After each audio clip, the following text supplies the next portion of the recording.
Tiga orang ini merampok mobil pengangkut uang. Tapi, mereka tidak tahu, tindakan mereka ini direkam oleh CCTV di mobil. Tiga perampok ini pergi dengan gembira. Rupanya, merampok itu sangat mudah. Mereka tiba di lokasi yang ditentukan, dan bersiap meninggalkan Korea. Sebelum kapal tiba, polisi ternyata sudah sampai duluan. Para perampok langsung kabur. Mereka langsung dikepung polisi. Mereka nekat menerobos kepungan dan menabrak pembatas. Anak konglomerat yang sedang main di sebelahnya kaget bukan main. Polisi mengepung tiga perampok tadi. Para perampok turun dari mobil dan menembaki polisi. Situasi sangat menakutkan.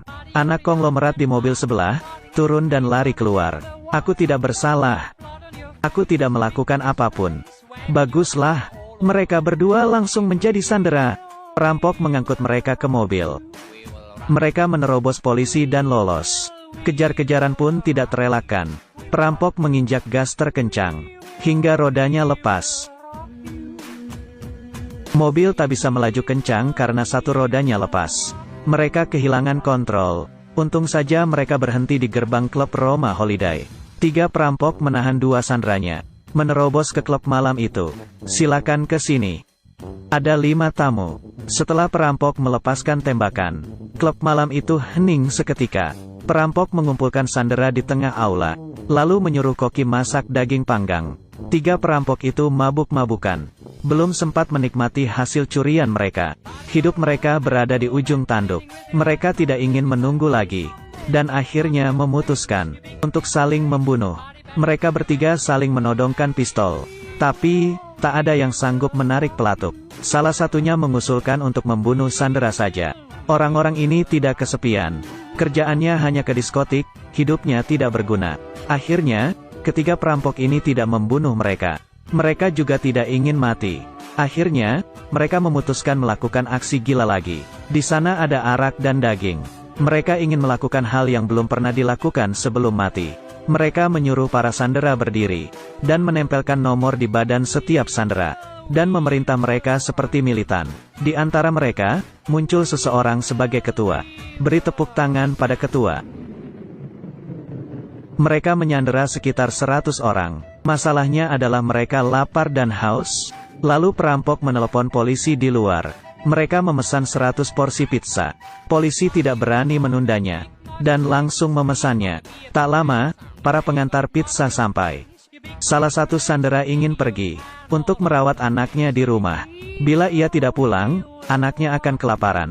Perampok menyuruhnya kembali ke tempat. Wanita itu menangis. Sebenarnya, ia ingin mati. Rupanya, karena ia berhutang dengan bunga tinggi kepada bos klub itu. Ia dipaksa untuk menjadi penari demi melunasi hutangnya.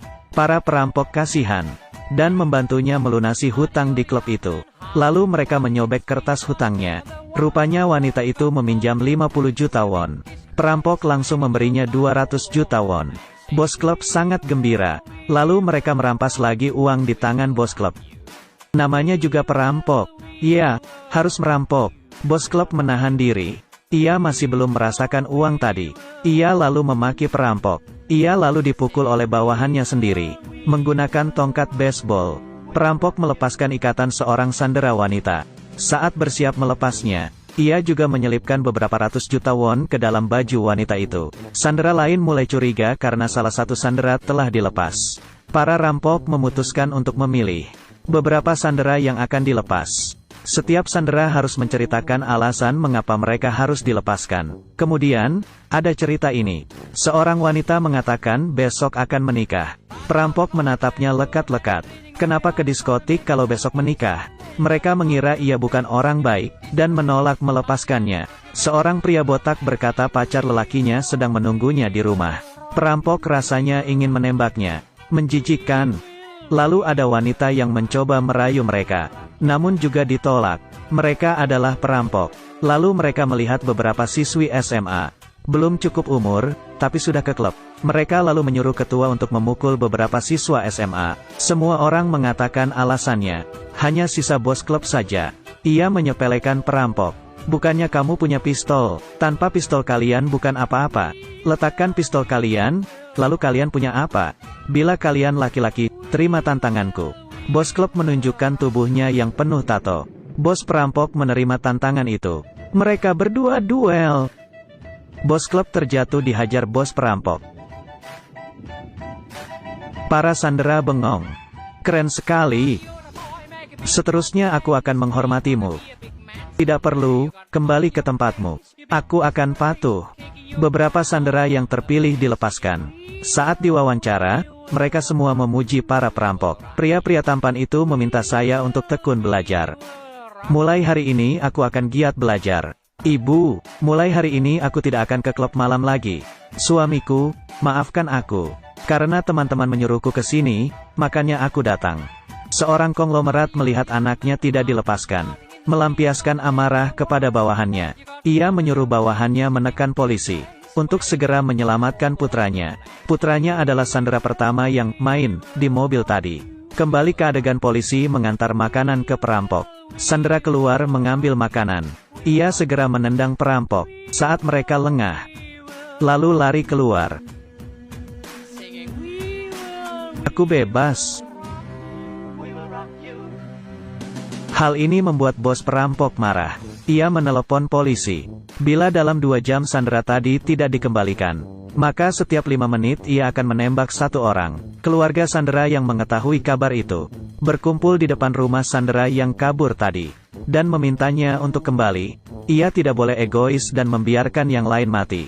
Polisi juga tak berdaya. Keluarga sandera lain mengepung rumah pria yang kabur tadi supaya ia tidak kabur. Pria itu sedang main golf bersama istrinya dengan gembira. Ayah konglomerat tadi membawa bodyguard ke sana supaya pria itu tidak memanjat lewat tembok.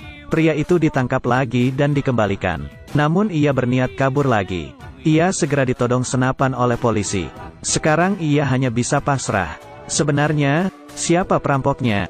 Pria itu kembali menjadi sandera. Semua orang angkat tangan setuju supaya pria ini ditembak mati karena egois. Akhirnya ia berkata bahwa ia kaya raya. Ia rela menukar uangnya dengan nyawa. Lalu, bos perampok menyuruhnya untuk menyumbangkan seluruh uangnya. Baru ia mau mengampuninya. Mati, ia lolos hukuman. Hidup, ia akan dihukum. Perampok lalu menendangnya untuk balas dendam.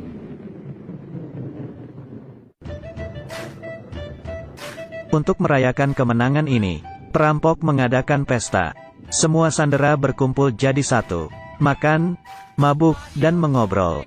Siapapun tidak akan mengira mereka adalah sandera. Setelah 1 malam yang gila, ketiga perampok bersiap untuk melepaskan seluruh sandera. Mereka sebenarnya adalah orang miskin yang baik. Mereka terpaksa merampok karena tekanan hidup yang menyiksa. Perampokan ini merupakan aksi protes mereka. Para sandera akhirnya dibebaskan. Ketiga perampok langsung disidang. Tapi, herannya, seluruh sandera menulis surat pengampunan untuk mereka. Mereka berkata tidak disakiti. Bahkan merasakan kebaikan mereka pada malam penyekapan itu. Akhirnya, mereka bertiga dihukum penjara karena merampok.